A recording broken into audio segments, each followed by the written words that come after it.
有没有一种漫画家，虽然生在日本，却对祖国铁脸开大？有的兄弟，有的，比如那位究极生物荒木老贼。在《JoJo》第2部的结尾，二乔被人撞倒，本来想算了，可得知对方是日本人，直接上鞭腿。ちょっと待って。あんた日本人か？ああ、そうだけど。話は別だ。而在荒木老贼的早期作品中，还有一部讽刺731部队八欧来访人。这部漫画算是 JoJo 的前作，故事的大概是德雷斯组织制造生物兵器，增强军事力量。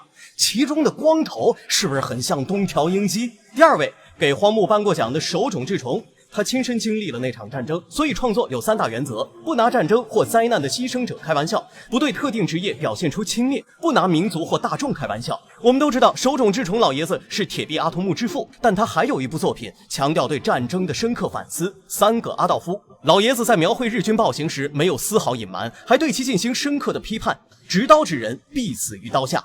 第3位藤子不二雄 F， 你可能没听过他，但他的代表作叫《哆啦 A 梦》，其中有一集叫《大象与叔叔》。哆啦 A 梦和大雄穿越到了2战末期，不仅有老美轰炸日本，还有对祖国贴脸开大的名场面。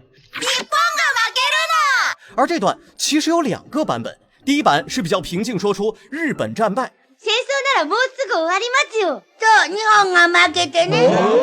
但上映后又一分子捣乱，要求改掉这个章节。藤子不二雄老师根本不惯着，直接改欢呼了，也就是水田版本的大象与叔叔。第4位宫崎骏，这位老爷子更是重量级。2013年7月26日，关于慰安妇问题，宫崎骏老爷子表示，日本应该向中国和韩国谢罪，并妥善赔偿。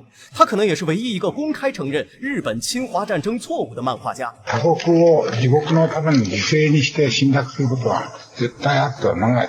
どんな理由をくっつけても。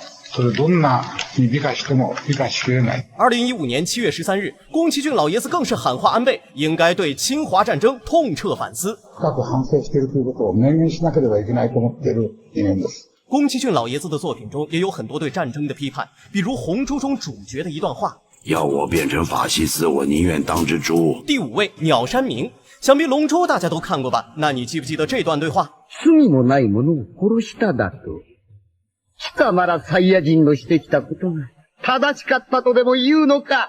だから滅びた。鸟山明老师在映射什么？不用我过多解释吧。去年这位大师逝世时，我国外交部曾发文哀悼。第6位中泽启志，这位老爷子是广岛人，经历过日本昭和。他的作品《赤足小子》除了体现广岛昭和后人们的惨状，更多的是对军国主义的批判。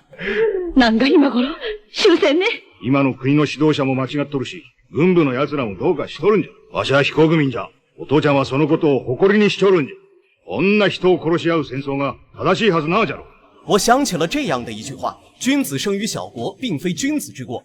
这些漫画家敢于正视历史，批判军国主义，其品格已经超越了他们的漫画。好了，本期视频就到这里了，大家有什么想补充的，欢迎打在评论区。